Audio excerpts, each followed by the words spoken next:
So friends, today let us talk on approach to to the diagnosis of a neonate with suspected inborn error of metabolism. Inborn error of metabolism are some tricky situations where diagnosing them diagnosing an inborn error is a very tricky situation where you are stuck with whether the child is really having an inborn error or is having something different, because the picture mimics different conditions. And not only that, uh, it is masked by some findings, or it might come up abruptly, and the initial diagnosis might fail or might go wrong. And then um, by the time we suspect and diagnose it and confirm it as an IEM, it becomes too late, where the child might be battling for its life. So when you suspect, how should be your suspicion, what should be your diagnosis, or how you should plan for diagnosis of a IEM, we will see in this lecture. We are not going to talk about the treatment of any kind of IEM in this disorder, in this presentation. So when we are talking about inborn error of metabolism, we should know what is metabolism. The metabolism is basically uh, is constituted by two different parts. One part of it is anabolism and one part of it is catabolism. Anabolism is a positive thing, that means it builds up tissues from the substrate utilizing energy. All chemical reactions occurring in the body, they release energy, and this energy is utilized by the body to build up new tissues from the substrates. That is, the substrates, that means what we eat, what we drink, all those things, they will be used as substrates, and then body tissues will be built up from that. Catabolism is breaking down the substrate to release energy. Means catabolism, in catabolism there will be in catabolism there will be breakdown of the tissues which have been built up due to disease condition might be there, or it might be a general breakdown for utilization of those materials, like breakdown of glycogen. Glycogen is not what we eat, it is produced by a process of anabolism from the sugars what we eat. But glycogenolysis will again produce glucose, and that is known as catabolism, where the body substrate, the body tissue is broken down to get energy, to where the reaction will release energy, and this energy is utilized by the body for different kinds of activities. So anabolism and catabolism, both these reactions are complex, and they together form, or they together constitute, are called as metabolism. And all these reactions, that is all reactions or all chemical reactions that occur in anabolism and in catabolism, they all occur under the influence of various hormones or enzymes or some other intermediate substances. So inborn errors of metabolism are rare heterogeneous groups of genetic disorders in which the body cannot properly turn food into energy.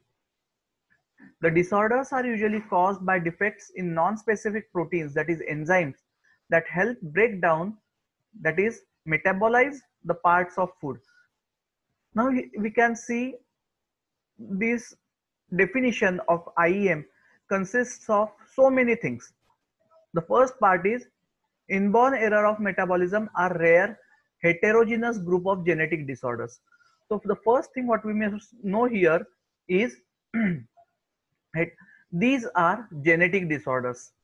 They come up because of chromosomal or genetic mutations. They are not normal. So these are genetic disorders, rare. They are not very common. They are rare. They might occur only in few children. So they are rare. They come up because of mutations or abnormal genetic coding which can happen. They are heterogeneous. We have two types of genetic disorders, homogeneous and heterogeneous. They are always heterogeneous disorders. What happens in this? Again, what we talked about initially, it was the same, in which the body cannot properly turn food into energy. Your body requires energy to function, and this energy is provided by the food what we intake. This food is a complex food. These might be fats, these might be complex amino acids, essential or non-essentials. They might be carbohydrates, simple carbohydrates or complex carbohydrates, which need to be broken down and then converted into human tissues. That is mostly the inner source of energy is glucose. So they need to be converted into glucose, or they need to be stored, or they need to be used for converting or building up tissues which are been utilized or which are been broken down during the wear and tear of the tissues. So when we supply food due to absence of enzymes, the disorders are usually caused by defects in specific proteins, that is enzymes. So there are defects in enzymes. Each of this cycle, it might be the Krebs cycle, it might be the gluconeogenesis, it might be the urea cycle. All these, they are under the control of specific intermediate enzymes. An absence of an enzyme or hyposecretion of an enzyme will not complete that cycle, and an abnormal metabolite will be formed, which will then be accumulated, and it will not be excreted out, and it will become toxic. So we call them as toxic metabolites. So these disorders are usually caused by defects in specific proteins.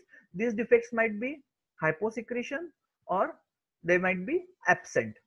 So, or they might be in the pre-form, but because some uh, other enzymes, coenzymes what we call it as, which stimulate and convert them into active form. Like we have seen prothrombin, we have prothrombin gets activated to thrombin.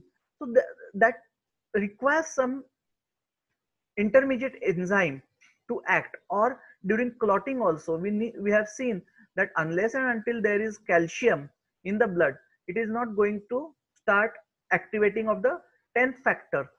So in this fashion, if these enzymes are not there or they are less in amount, then they will not help in breakdown of the complex food material what we have used, or what the complex which has been stored in the body, and no energy will be released for the utilization by the body. One, it will be the breakdown in the initial stage will continue, and then at some point this breakdown will stop.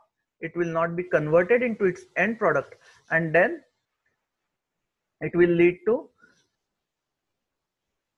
inadequate breakdown, which will be a toxic intermediate metabolite. And this toxic intermediate metabolite, because it is not completely formed, or it is not there, it will go on accumulating, and it will cause toxic effects on the body. So as it is not excreted, it will get accumulated. Now, these diseases involve failure of the metabolic pathways involved in either breakdown or storage of carbohydrates, fatty acids, and proteins. Basically, our food has three major components. That is carbohydrates, which might be simple or complex. We have fatty acids, which might be saturated or unsaturated. And we have proteins, which are simplest form of which are amino acids, essential and non-essential. Now, what happens? These all things what we ingest, they need to be broken down. And when there is absence of enzymes, these diseases, that is the IEM, they will not convert these external products into human tissues. So what happens in these diseases is these diseases involve failure of metabolic pathway, either in what part, either in the breakdown or storage. Once they are broken down, once they are assimilated, they need to be stored into the body, or once they are stored, they need to be brought back for catabolism. So in these diseases, there are two different things what can happen. One, there cannot be an adequate breakdown, or there might be breakdown, but other enzymes which are responsible for carrying them to proper end place and storing them properly, adequately, at only adequate amount, so that they do not become excessive in the body. This doesn't happen.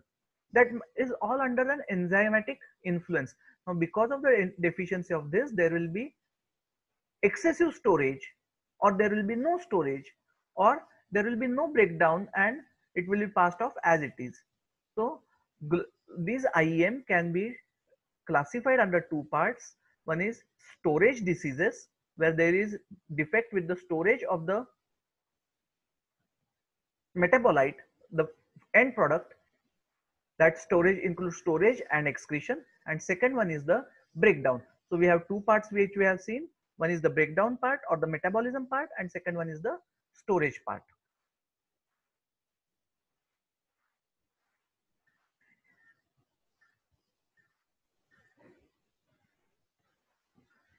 What are the etiological and the influencing factors? Inborn errors of metabolism are disorders in which there is a blockage, there is block or error at some point in the normal metabolic pathway, which we have already seen, which we have discussed. We don't know where this block is or where this error occurs. It might be in the, we can't assume it initially. Once the diagnosis is made, why this has come up, we can say it is in the initial part or in the end part or in the intermediate part. But inborn errors of metabolisms are disorders in which there is a block or error at some point in the normal metabolic pathway.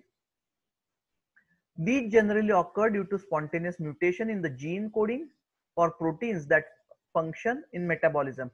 The genes are responsible for secretion of enzymes to break down the food. Now, these genes, the enzymes which are going to be utilized for breaking down the food, they are all proteins. So, proteins generated by your body. So, there is a defect in generation of these enzymes or in functioning of these enzymes. And why does this occur? Because due to spontaneous mutation in the gene coding. This all happens only under the influence of specific genes. Now, if this code is altered, we have for every function there is a specific gene. So if the code of this gene, the sequence of this gene is altered, that might be deletion, that might be duplication, or that might be transcription, anything. So if this occurs, the function will not be proper. Even if it is repetition, if it is depletion, this error is to occur. The severity of the error will be dependent on the severity of the mutation. Minor transcriptions or minor depletions or minor replications, they might cause a smaller error, or their abnormal function might be suppressed by the normal other genes. But if these things are more, then in that case, if their functioning is more, if they are trying to suppress the normal gene, if their activity is more than the normal gene, then they are having a bad prognosis, or they are having a detailed, they depict themselves in the form of a disease. So these occur due to spontaneous mutations in gene coding for proteins that function in metabolism. This code is error. There is an error in the code sent, and therefore the function is altered, and there will be a difficult or a different type of metabolism which the body does not identify. Mostly these are inherited as autosomal recessive. We have two types of diseases, genetic diseases. One is an autosomal dominant and one is an autosomal recessive. We are not going to talk about the sex-linked genome diseases, but these are autosomal recessive diseases. If the recessive gene is stronger, then it will present itself. If the dominant gene is stronger, it is going to suppress the recessive gene and the function might be carried out normally, or there might be slight change in the function which is not noticed clearly, or it is not going to uh, change the function or interfere with the normal function of the body. Rarely they are autosomal dominant. Most of the IEMs are autosomal recessive. Rarely they are autosomal dominant, or rarely they are X-linked. Then environmental, epigenetic and microbiome factors and additional genes are potential modifying etiological agents. Environmental factors like toxic gases inhalation, the work what you do, these are all environmental factors. Your exposure to the ultraviolet rays, these are all environmental factors. Epigenetic factors, that is genetic part, and the microbiome factors, that is some organisms, some diseases of some abnormal microbes, they can alter the genome of the patient. If these occur in the early reproductive age one, or they might be in the early conceptional part, these infections can create a change in the coding, and therefore they might present themselves as IEM. Additional genes, that is triplication or quadruplation, that is addition of an extra gene during the process of an meiosis and mitosis, then these abnormalities do come up. These are all etiological factors which can lead to IEM. These are a few of them, not all, but these are the most common environmental factors, or these are the more common etiological factors. Now, when we call it as an IEM, there are some parts where there is an abnormality that might occur, and these abnormalities occur at some specific sites. It does not occur at random at any place. The sites where error can occur because of abnormal coding or abnormal impulse from the defective code or from the defective genome, they are basically at the site of enzymes. The secretion of the enzyme might be inadequate or might get absent. Now these enzymes can be main enzymes or intermediate enzymes. So the site where the error is possible is enzyme. That is the most common site. Secondly, the other site might be receptors. The enzyme secretion might be normal. The breakdown might be normal. The end product might be normal. But the receptors which are responsible for uptaking of the end product, they are abnormal. Or the enzymes which are responsible for activating the receptors, they might be abnormal. So uptake of these or release of these through the receptors of the final product through the receptors is affected. So this is the second common site where this can happen. The third common site where this can happen is transport vehicle. Now we have seen that the breakdown occurs in the GI tract, and then it is uptaken, and under the influence of some enzymes, some transport material, these will be uptaken and sent to the liver and then to the storage part. Like we have ferritin, which is responsible for uptaking the iron from the GI tract. Now, if these transport media are affected by the genetic coding, abnormal coding, then uptake and transport will be hampered. The uptake might or might not be, but the transport will be hampered, because like in the end product which has been formed in the GI tract, that has been uptaken by the receptor, but due to deficiency in the transport enzyme, where that end product has to bind itself and then it can be transported to the final part where it can be stored properly or it can be utilized. If that is not there, then there is no use of that end product. It will be there only in the blood, but it will not be transported. So the third common part will be the transport vehicle, that is absence or hypo amount of the transport vehicle which will carry the final metabolized part. And fourth part is the membrane pump, which is responsible for uptake from the blood into the cells and from the cells to the blood. So if this membrane pump is functioning abnormally, in some cases it will just keep on absorbing or uptaking the metabolites, the energy part from the blood, and keep on storing it in the cells.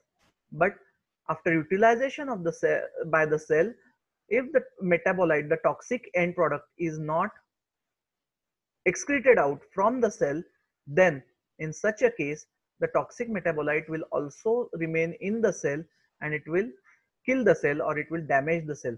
So membrane pumps are responsible for uptake and storage of the substrate and excretion of the abnormal excretion of the end toxic product. Now if this membrane pump is not functioning properly in any of the side, whether in uptake or in excretion, sorry, then in that case there will be an inborn error of metabolism. It might be mostly of storage kind or the storage type, and therefore these are the four sites where errors are possible. These are the four common sites. There are other sites too, but these are the four common sites where errors are possible and do occur. Now why is it important to diagnose a IEM? We should know whether it is treatable or non-treatable. If it is treatable, is it completely curable or it can be controlled? If it is partly treatable, that is it can be controlled, what medicines we should give to control the progress of the disease? So to know that, we need to know or we need to diagnose it. If it is not treatable, what is the outcome we should know? What would be the lifespan? What would be the quality of life? What would be the growth of the child? What would be the development of the child? What will be the survival of the child? We need to know this. So diagnosis is important to know whether the disease what the child is suffering from is treatable or non-treatable. We need to know that. Secondly, why do we need to know the diagnosis? Some children might come up with growth failure. The growth might be retarded or there will be minimal growth, minimal development, and therefore we need to know why this alteration has occurred in the growth. What factors have affected the growth of a child?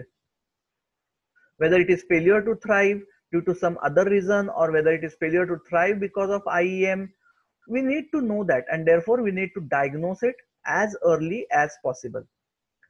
Then the toxic metabolites which are generated by the substrate, they interfere with the psychiatric and the cognitive development of the child. So the child might be cognitively subnormal. He might be differently abled in the sense of cognition, or he might be he might be psychologically unstable, and therefore we need to know or we need to diagnose the IEM. Then when you have a disease, if the child's life is going on smoothly, no problem. But if it is suffering from some associated disorders, associated symptoms, or if the child is certain to die, that is, we need to know whether there is what is the morbidity status, what will be the mortality status, what will be the lifespan status. we need to know, or we need to have a confirmed diagnosis to the of the IEM. We need to talk of all these things to the parents, and therefore what will be the morbidity, what should patient should take care of, what the parent should take care of, all these things need to be explained to the parent and to the child also, and therefore we need to have a final diagnosis, and therefore it is important to diagnose this error. And we have seen that these diseases, they always are passed as genetic disorders. They are recessive autosomal disorders. So it is quite, and this come up because of mutations. So it might be that the mother is the carrier or a father is the carrier, and they might pass on that recessive gene to the child. So the subsequent sibling, you have the first sibling which is affected, and then the life of the um, life of the parents has become miserable taking care of the affected child, and when they plan for a next child, they need to be informed. They are anxious to know what if we take a second chance, and what if we take a second chance, and whether our second child will also be having a similar problem. What are, so in these cases we need to counsel the parents what are the chances of transmission of this disease to the second sibling or to the next siblings, or what will be the next chance, in how much percentage, whether it is every sibling will be affected, or 1 in 3 or 1 in 4 or 1 in 5 might be affected, whether they should go for a second chance for a second child. We need all these things to be counseled to the parent. This is known as genetic counseling or antenatal counseling. Also we have this thing useful, because if one of the child is affected, then in that case we can use this diagnosis for amniocentesis or the chorionic villi sampling and diagnose it, and for the second pregnancy, and then we can tell them that whether the child is suffering from this abnormal condition or no, and if it is, we have the choice of terminating the pregnancy or continuing the pregnancy. For all these things we need to know the diagnosis of the disease. That is very important. So broadly we can classify IEM into different kinds. We have IEMs of carbohydrates like the glycogen storage disease or galactosemia. We have IEMs of the amino acids, that is phenylketonuria or tyrosinemia or maple syrup urine disease. We have IEMs of lipids, that is fatty acids. We have IEMs of proteins, that is complex amino acids. We have IEMs of pigments like melanocytosis or albinism. Albinism is also an IEM. Remember that it is a genetic IEM, a rare genetic IEM of a recessive gene. So abnormality of the pigments. Then we have storage disorders like the lysosomal storage disorders, the peroxisomal storage disorder, some other like the mucopolysaccharidosis. These are all storage disorders. Then we have IEMs of organic acids. We have IEMs of the urea cycle, which is there with the abnormality or the disease of the, or which might come up as or present as hepatic disorders. And then we have fatty acid oxidation defects of lipids. We had seen as fatty acids also, but these later need to be oxidized. So lipid storage and fatty acid oxidation defects, they are two different, but we have again IEMs of fatty acid oxidation also. So these are the 9 different basic types of IEMs. We can classify most of the IEMs under these 9 major headings.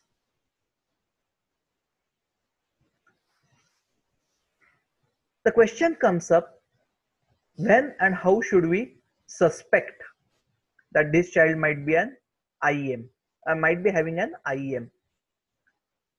The suspicion should come up with the following conditions. Supposing a child, some member of the family of the child is suffering from an IEM, this child is more likely to suffer from the same IEM. The first or the second degree relatives, they might have an IEM running in the family, and this might be passed on into the present child also. So if there is a positive family history of IEM, we should suspect or we should think that this child might have an IEM. It is not necessary that it will have it, but we should know that, or we should at least suspect that there is a chance that this child might have IEM. Secondly, if someone from the family or of the same parent has died with an sudden infant death syndrome, the child was born, it was going well, and all of a sudden, without any valid reason, it has expired, then suspect that that child might have died because of IEM. Or if the child was, or the mother gives that during previous pregnancies, not single, previous pregnancy was going fine, but there was a stillbirth. Immediately after birth, the baby died without any reason. The baby was not into distress, but all of a sudden it died after delivery. So in that case, we need to suspect that that child might be an affected child of IEM. It is not necessary that it was, but one has to keep that one point in mind, that this might be one of the reason. Then, if there is a history of consanguineous marriage, marriages between relations, in these cases, these are the epigenetic factors which might influence the genetic coding, and therefore consanguinity of marriage, the first degree and the second degree consanguineous marriages, they are more likely to develop children, or they are more likely to give birth to children with IEM. Then if a child is born dysmorphic, a baby is born dysmorphic, it looks something different. If it looks something different from its parents, or it has got some specific facial features, or it has got some specific visualized abnormalities of the skeleton, then suspect it of IEM. If the child is looking dysmorphic, but one of the parent is looking similar to that of the child, it might not be IEM, but the parents are normal and the child is all of a sudden looking dysmorphic. It was born dysmorphic. Think of IEM. At birth or during the early neonatal period, if the child has developed unexplained vomiting, the child might develop vomiting. There are so many causes: improper burping, excessive feeding, gastritis, all these things are possible. You have even meningitis, you have sepsis. But when these factors are negative and vomiting occurs, there, that is unexplained kind of vomiting, then there is a chance that the child might have IEM. If the child was having birth asphyxia, birth hypoxia, or it has got neonatal septicemia or meningitis, seizures, that is convulsions, are expected. If the child has got metabolic disorder, abnormality like hypocalcemia or hyponatremia or hypernatremia, or it has got hypoglycemia, yes, we expect seizures. But when none of these factors are positive, or hyponatremia or hypoglycemia comes up all of a sudden without any valid reason, and seizures occur, or any other neurological signs like a vacant stare uh, is seen, or you see subtle convulsions or proper convulsions, that is tonic clonic convulsions, or other abnormal movements, then suspect that the child might be having an IEM. So unexplained seizures, unexplained origin of seizures can be one side IEM. Then if the child was normal initially in the first new and all of a sudden it has become critically ill and you are unable to explain the cause of this critical illness, consider it that the child have IEM. Then the odor of the urine. If the odor of the urine is normal, then the child is certainly going to have an IEM. At birth, we have mild healing. The spleen might be palpable, but if it is there or even on any, if there is organomegaly, suspect of IEM, and these are most of the times storage kind of disorders. Then diet pattern is changed, and if the diet pattern is changed and some new symptoms appear, that means the child is of diet pattern, got no problem with some specific diets and it has got some problems with some specific diets, that is it is unable to metabolize, it is unable to break down some specific diet items, then we should suspect that there is some IEM related to the contents of that diet. And child is suffering from severe biliary diseases, it has got cholestasis, it has got neonatal hepatitis of non-infective origin, if it has got congenital cataract or it has got corneal opacities congenitally or it has got congenital cardiomyopathy, such cases consider have or suspect that the child might have IEM. The child, when in the uterus, its metabolic functions or its metabolic waste are excreted out by the mother. The mother is taking care of all those metabolites.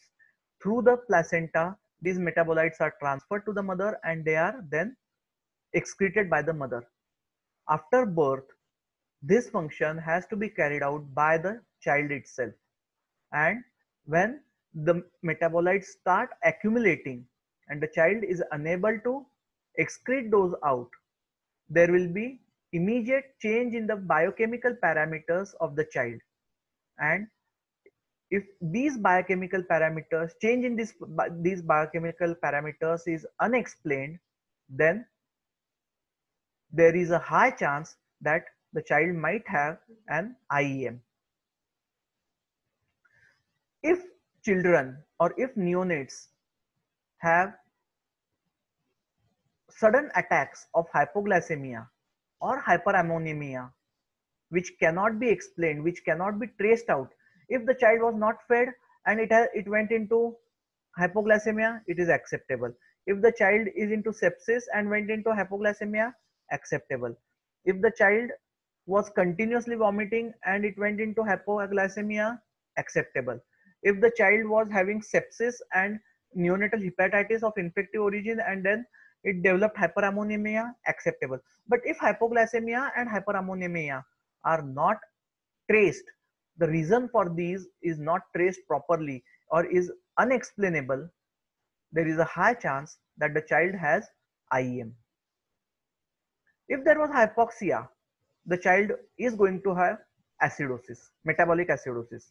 But if everything is normal and all of a sudden we are going to find that there is metabolic acidosis in the child, there is unexplained metabolic acidosis for the child, then certainly it is going to have IEM, because one of the presenting type of IEM is metabolic acidosis. This all things they are seen in neonates when the severity of the IEM might be high. But when these IEM are not full blown, I would say, or they do not hamper a lot of, or they are not threatening the growth and development of a child. There is no FTT, but there is delayed growth or development, or the child's life was not at stake, but there is failure to thrive without unknown reason, without a known reason, without a valid explainable reason, then there is going to be a high chance that the child is suffering from IEM, because children with IEM, they always have delayed growth, they have a faulty development, their cognitive, neurological, psychological development is always faulty, and there is failure to thrive. They might they are always sick, and their life is always at stake.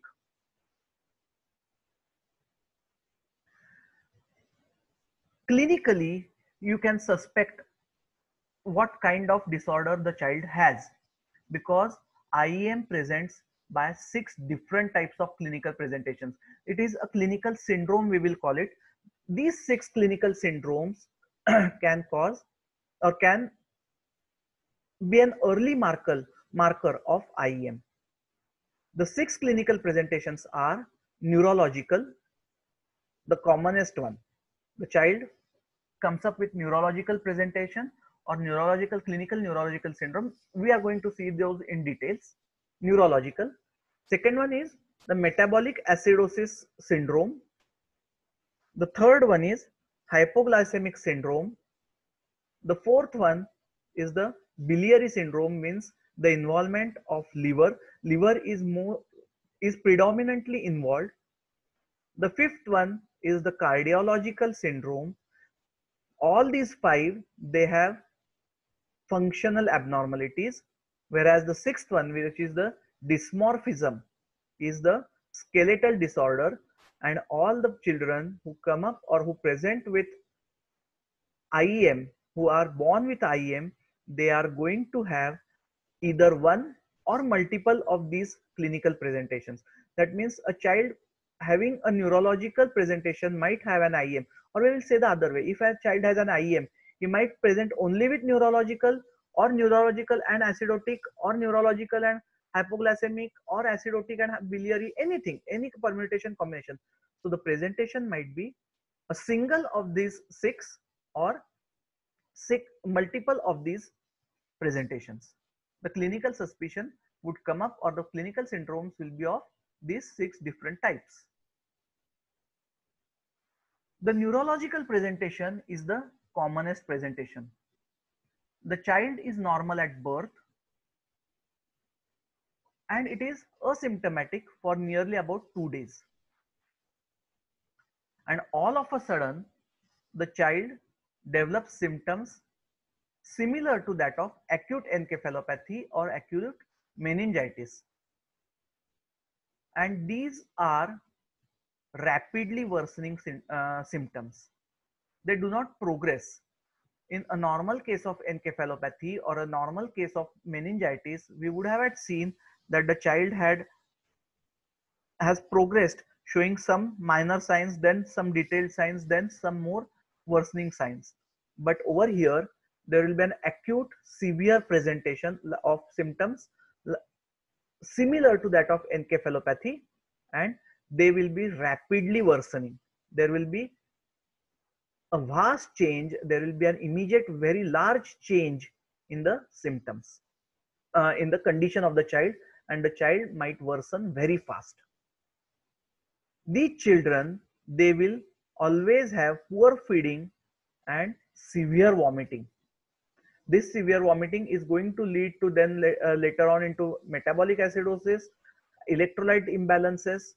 Poor feeding is going to lead to then hypoglycemia, and this is going to make an vicious cycle. So you have these 2 different types of feedings with them. Immediately there will be a change in sensorium, because the metabolites, they are seen or they are present, and they are going to affect the brain because of the poor blood brain barrier. They will go and they might move across the blood brain barrier and affect the brain, and there will be sensorium alteration. In neonates, most of the times you get vacant stare. Seizures may or may not be present, but generally they are present. They may or may not be present, and This clinical presentation is similar to that with asphyxia, birth asphyxia, or neonatal sepsis or neonatal meningitis. And there might be a difficulty in differentiating in these entities and IEM at birth or within the early neonatal period without blood investigations. Clinically, these will look the same, they will present as the same. It might also happen that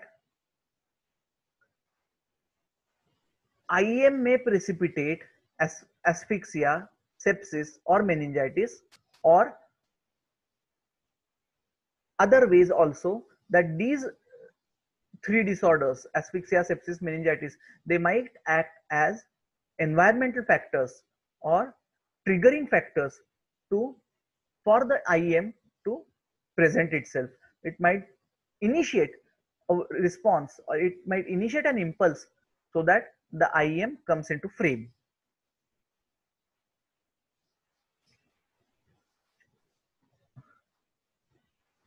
So how to differentiate clinically, how to differentiate whether this is uh, of infective origin or of an IEM origin? The neurological syndrome, how do we differentiate? The patient looks septic, it has got symptoms or signs similar to that of meningitis, but there is no evidence on lab parameters. The CRP is normal, infective parameters are normal, inflammatory parameters are normal, the blood culture is normal, there are no focus of infection. Then in that case, it is more likely to have an IEM. There was no previous history of infection to the mother, or there are no high, the child is not in a high risk group to develop infection. Then the most probable chance will be IEM. Then the symptoms grow up and fall down. There is waxing and waning of sensorium. The child might get alert, then again the sensorium might be depressed, but that is not in proportion to the suspected disease. Like a child who is suffering from severe infection and meningitis, it is going to have severe sensorial depression, but a child with an IEM will not have that severe sensorial depression. So this is the difference where you can have these abnormalities. Then you differentiating it from asphyxia, you have to check for the Apgar scores at birth and immediately after that. If the Apgars were normal, but the child is having asphyxia, there is no history of perinatal asphyxia, but the child looks like an asphyxiated child, it has developed symptoms like HIE, it has developed symptoms like convulsions, then the chances are high that it was abnormal, it has got an IEM. And when do these IEM appear? When you initiate feeds. The symptoms are going to appear when you initiate feed because you are giving them substrate. And once the substrate is formed, the metabolism of the substrate is expected. And if that doesn't occur, then your IEM is going to present itself because the toxic metabolites will start accumulating. So if you keep the child NBM and the child improves, the infective child might not improve, but an IEM child will certainly improve if you keep the child NBM because you are not giving it any substrate for metabolism.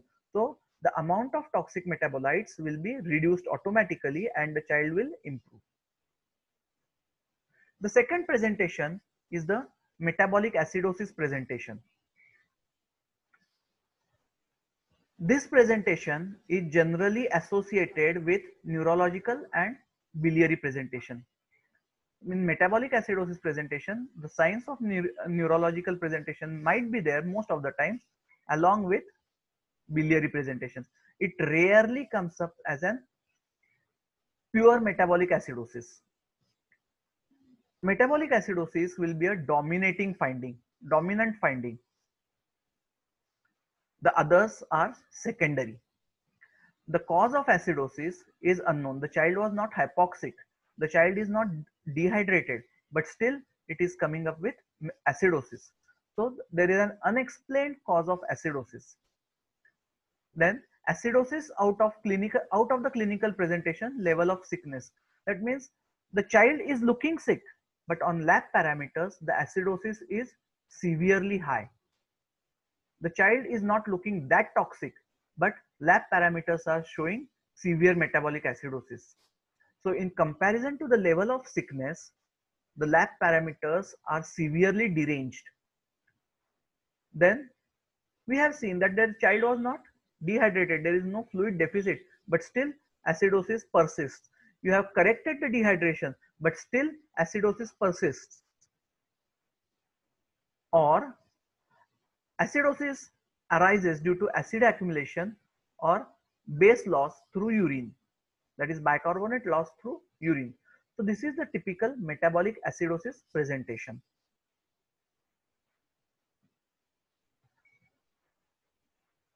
Now, when a child comes up with these signs, and you have seen, you have to differentiate or you have to find out whether this is an IEM. Improve its hydration, give excess IV fluid, correct the dehydration, and if still acidosis persists, or if you give bicarbonate infusion, but bicarbonate infusion is inadequate, volumetrically you have given adequate bicarbonate, but it is unable to correct the acidosis. You need some other measures also to correct that acidosis. Bicarbonate alone is not able to treat and cure the acidosis, or the picture mimics proximal renal tubular acidosis, then certainly the child is suffering from IEM. When you have an ABG in your hand, calculate the anion gap. The normal anion gap should be somewhere between 10 to 15 or 10 to 18 milliequivalents per liter. But if it is more than that, more than 20, then suspect that child is suffering from metabolic acidosis, and the cause of metabolic acidosis is unknown, then certainly there is IEM. Now, why does this anion gap increase? This anion gap might increase with accumulation of abnormal acids. The child is not able to excrete out abnormal acids. This acid is going to be stored into the body, and that might increase the H plus ions, and therefore the anion gap might increase. The anion gap is always going to stay unchanged though there is renal loss of bicarbonate ions. And the most important part is, if the acidosis is preceded with myocardial depression, means if the child has shown some myocardial signs and then acidosis has come up, then it is certainly a sign of IEM.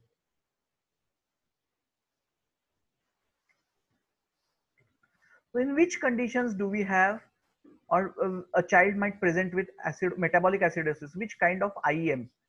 If the IEM is of organic acid, if it is of fatty acid oxidation, or if it is of pyruvate oxidation, there will be acid accumulation, and that will present as metabolic acidosis. Or if there is excessive bicarbonate loss, as in case of galactosemia or hepatorenal tyrosinemia or congenital adrenal hyperplasia, in these cases there is going to be metabolic acidosis, and that is of IEM origin. You need to have a differential diagnosis of metabolic acidosis. The differential diagnosis will go with sepsis. In sepsis, along with acidosis, you are going to have hypoperfusion and shock. The shock is mostly of cardiogenic origin. So if these are not there, hypoperfusion is not there, shock is not there, then it is more of IEM and less of sepsis. The second one will be with cardiogenic disorders.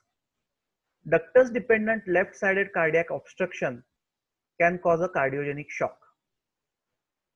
But in that, along with acidosis, you are going to get ECG changes. And therefore, if there are no ECG changes, but just a cardiogenic shock, functional cardiogenic shock, then it will be IEM. If on a 2D echo you are able to find out a patent ductus which is obstructing the flow of blood, then it might be a shock of cardiogenic origin and metabolic acidosis because of that reason. Otherwise, it is IEM. We need to differentiate it with renal failure also. Acute renal failure, not of chronic renal failure. And in acute renal failure, along with acidosis, we are going to have a shock of metabolic origin, mostly of uremia. We need to differentiate metabolic acidosis with congenital adrenal hyperplasia, which is associated always with malignant hypoglycemia. Shock because of metabolic acidosis presents with low systolic BP, severe tachycardia, raised capillary refill time, and moderate to severe oliguria.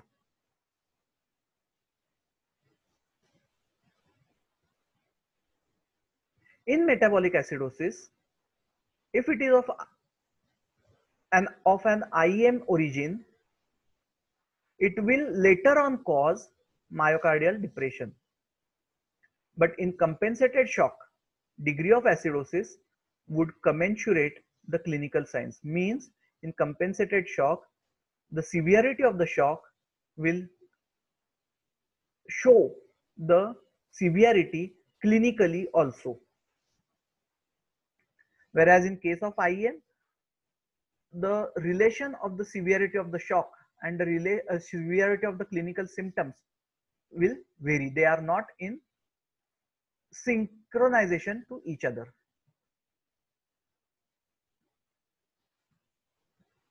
Then we have the third presentation, that is the persistent hypoglycemia. The hypoglycemic presentation. In this hypoglycemic presentation, there is persistent hypoglycemia. When we have a neonate with hypoglycemia, we go for glucose infusion, the initial bolus dose, and then followed by a maintenance glucose infusion rate. But even giving a glucose at a later infusion rate of around 8 to 10 or 12 mg per minute per kg, we have already given a bolus of 200 mg per kg per dose. After giving that, we shift the child on a continuous glucose infusion rate of 8 to 10, or sometimes it is required as 12.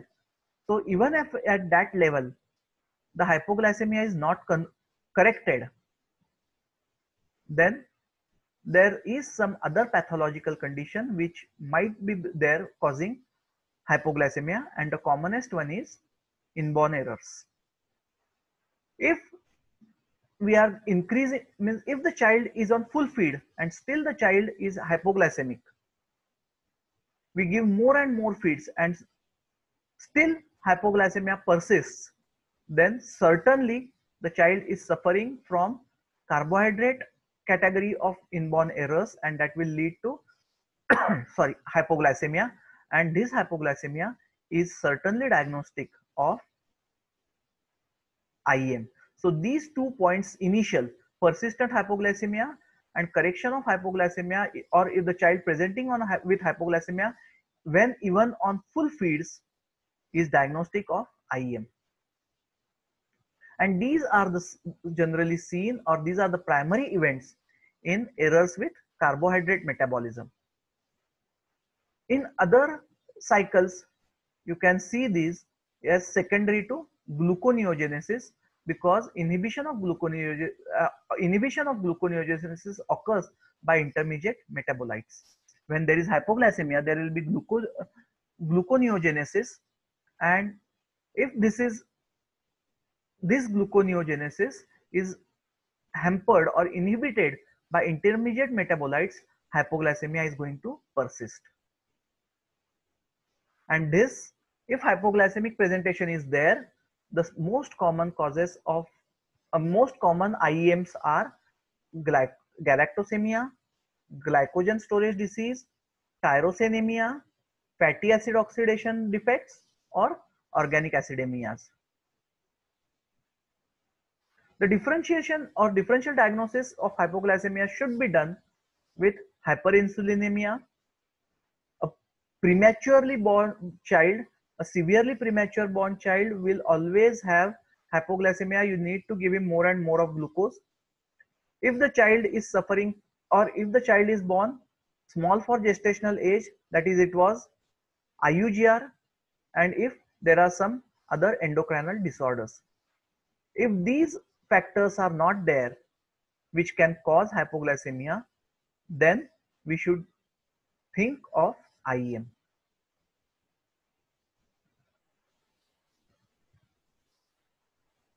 Suspect IEM if there is persistent hypoglycemia in a full-term AGA child.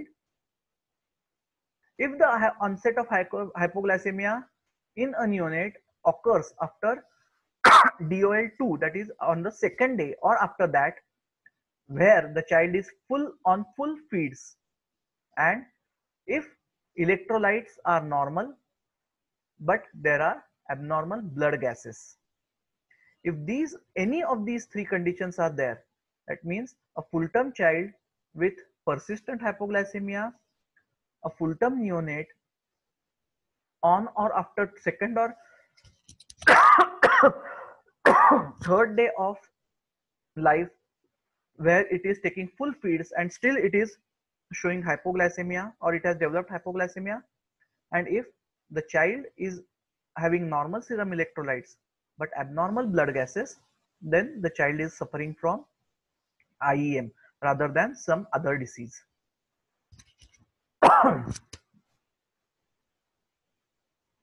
The fourth presentation is the biliary presentation. For biliary presentation, you are going to get moderate to severe hepatomegaly. It will always be associated with hypoglycemia. This hypoglycemia occurs due to deficient glycogenolysis or deficient gluconeogenesis. There might be defects in the cycle of glycogenolysis, that is breakdown of glycogen to glucose, or there will be an hampered cycle of gluconeogenesis, that is generation of glucose from non-glucose origins. There will be prolonged jaundice, prolonged neonatal jaundice. The hepatic enzymes like the ALT and the AST, both the transaminases, they are going to be altered. When the liver is involved, there certainly is going to be coagulopathy. The bilirubin will be increased and most of it will be a direct part rather than the indirect part. Coagulopathy will be there, that might be vitamin K dependent or vitamin K non-dependent. The child might land up very soon into hepatic failure because of fulminant hepatitis, and you might even see cholestasis. So this is what is the biliary presentation.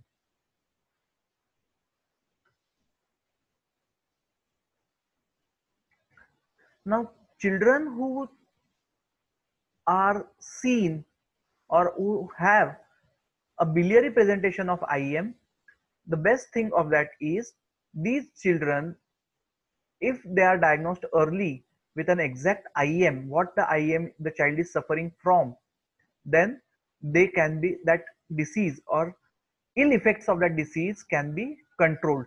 So these diseases have a better outcome if diagnosed and treated in time. But if they are not treated or if they are left untreated, then the deterioration is fast. Means if diagnosed and treatment is started, the outcome is very good, the prognosis is good. But if left untreated, then death is certain. In all these patients, urine analysis is necessary. We need to monitor cholestasis by monitoring the level of bilirubins. We need to monitor blood sugar levels and ABGs. More commonly, we need to monitor the ammonia levels. And we need to monitor the coagulation profile every now and then, because the child might get some abnormal coagulation profile and it might land up into DIC, leading to shock, septic shock and death. The biliary presentations occur in most of the diseases. If it is associated with hepatomegaly, the common IEM is glycogen storage disease, or the lysosomal storage disease, or fructosemia, or mucolipidosis, or Gaucher's disease. If it is associated with hepatocellular dysfunction, the commonest are tyrosinemia and galactosemia. If this presentation is associated with severe cholestasis, the most common diagnosis is alpha-1 antitrypsin deficiency. If this disorder or this clinical presentation is associated with persistent hypoglycemia, then galactosemia, fatty acid oxidation defects, organic acidemias, and glycogen storage diseases are the commonest suspected IEMs.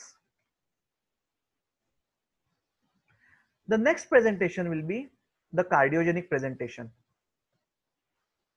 In the cardiogenic presentation, the child will have a dilated cardiomyopathy seen on an X-ray and on 2D echo also. There will be congestive cardiac failure associated with moderate to severe hepatomegaly, cardiomegaly, severe tachypnea, tachycardia, and a gallop rhythm. The child will have failure to thrive. There will be recurrent hypotonia of the muscles. The child will be hypotonic throughout. There might be brief spans of normal tone of the muscles, but there will be hypotonia most of the times. You are going to see the ECG changes on an electrocardiogram, where you are going to have a high QRS complex and a short PR interval. And you might have mild to moderate hypoglycemia, which is most of the times asymptomatic. The child will not, the commonest sign of symptomatic hypoglycemia is convulsion or vacant stare. But in cardiogenic depression, cardiogenic presentation, you are going to have asymptomatic hypoglycemia, mild to moderate grade. The diseases which present with cardiogenic disorders or cardiogenic clinical presentation is the GSD, that is glycogen storage disease type 2, which is also known as Pompey's disease. Then we have fatty acid oxidation defects, and we have mitochondrial electron transport chain defects. These three IEMs, they always present with cardiogenic presentation. Dysmorphic presentation, it is an abnormality of the skeleton, and this is going to have, certainly going to have a effect on growth of the child. IEM do present with dysmorphism, and the commonest classified diseases which can be seen with dysmorphism are lysosomal storage disease, peroxisomal storage disease, and disorders of glycosylation. In these three diseases, there is going to be dysmorphic presentation. So in the next lecture, we will see the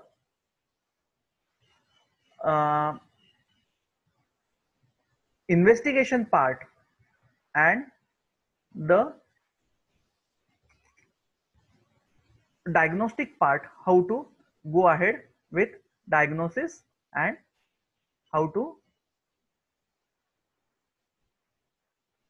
finally diagnose the disorders. So let's stop over here today and we will look into the next lecture, the next part.